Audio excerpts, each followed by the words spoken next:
In this video, I'm going to talk about the 4 things that you should do in your next job interview to stand out and land that next job opportunity. Over time, I've gotten a chance to do 500 interviews in order to fill 100 different open positions. And these are the 4 things that the top 10% of candidates do that help them get a job offer that the other 90% of candidates that I see do not do. The first thing I would recommend is to have an agenda.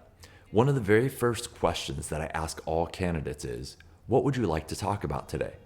And as soon as I ask this, most candidates start looking left, they start looking right, and then they give me a generic answer that I can tell they're just thought of, which is something along the lines of, well, could I learn a little bit more about the job? Could you tell me a little bit more maybe about the benefits? And maybe a little bit more about your management style? And I can tell right away that they were unprepared to answer this question. If you prepare an agenda, you can come in much stronger and with a sense of direction as how you want the conversation to go. So imagine if the next time you're asked that question, you prepare an agenda and you're able to respond with something like this. Thank you for asking me about what I would like to talk about today. The 3 things I'm hoping to get out of our conversation are, 1, how you live out the company's values with your team on a daily basis. 2nd, what are the key factors in deciding who the right candidate is for this role? And 3rd, I would love to learn what are the key objectives that your team is focused on over the next 12 months. Again, imagine if you're interviewing somebody and you got that response. You get the sense that they know what they want, the direction that they're gonna go, and that they're clearly invested and organized in terms of having a conversation. The second thing I would recommend is to research the person that you're interviewing with. So many times when candidates have their first chance to ask me a question, they often ask, how long have you been working here? And immediately I think, you could have figured that out with a 60-second Google search. If you would have just typed in my name as well as the company's name behind it, you would have been able to see how long I've worked here, the roles I've held, as well as what types of teams and departments I've been a part of. And if you can't find this information on LinkedIn because the person doesn't have a profile on there, you can always ask the recruiter or the HR person who scheduled the interview to tell you a little bit more about the candidate or the person that is interviewing you. And think about your interview as real estate. So you typically get somewhere between 30 minutes to an hour during an interview, and you want to use all of that real estate as wisely as possible. So you don't want to sit there asking, how long have you been here, especially if you could have figured that out ahead of time, or what's your role within the organization if you could have figured that out ahead of time. If you're able to understand who the candidate is, what they do, how long they've been at the organization, you can then ask more in-depth questions and lead to a much better conversation. Imagine if you've done the research about the person you're interviewing with. Instead of asking, how long have you been here? You can ask, I see that you've been at the company for 3 years. Can you tell me what are the biggest differences from when you started 3 years ago versus today? Or over your past 3 years, what are the biggest improvements you've seen the company make? And where do you see yourselves going over the next 3 years?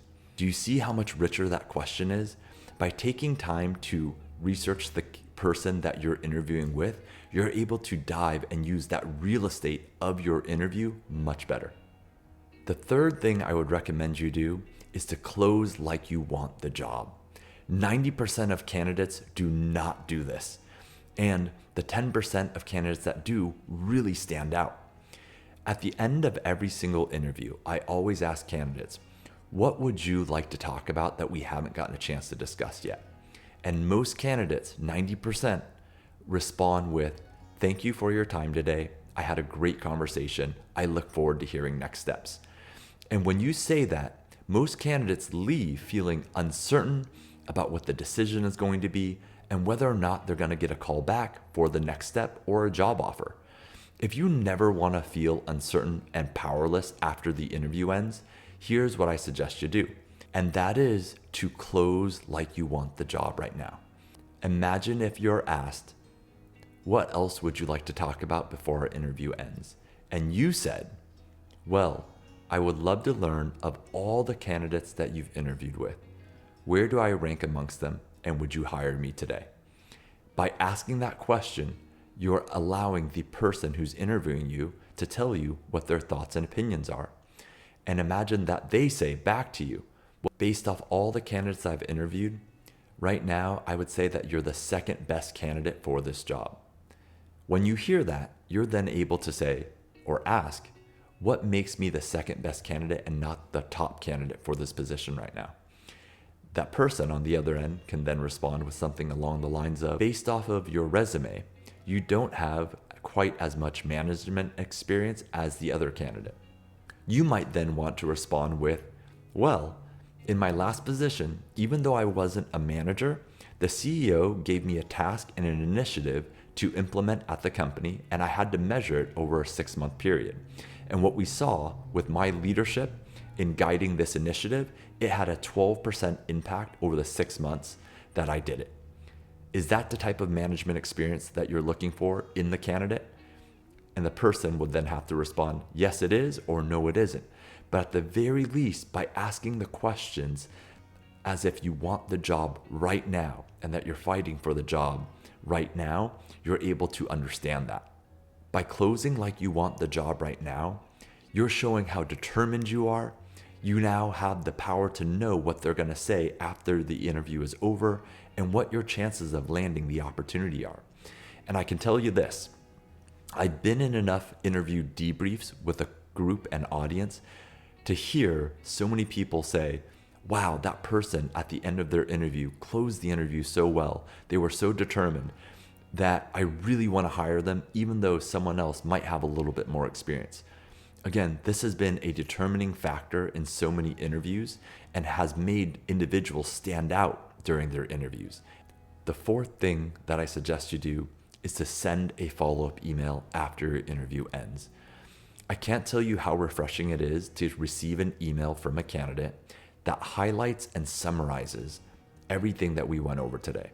The most recent email that I got from a candidate that really stood out gave me a summary of what they learned about the business during our interview, the things that they're most excited about, as well as why they think they would be a great fit and the best candidate for the role. This email shows how proactive you are and how organized you are and how great of a listener that you are when you send it. And it's one of the things that 90% of candidates I see do not do, where the top 10% often that get offers are doing today. I hope these 4 things were helpful and are tools that you can now have in your tool belt before your next interview. If it makes a difference during your next interview and helps you get a job offer, I hope to hear from you and to hear about it. If you like this video, please click the like button and subscribe to my channel. Until next time, have a great day.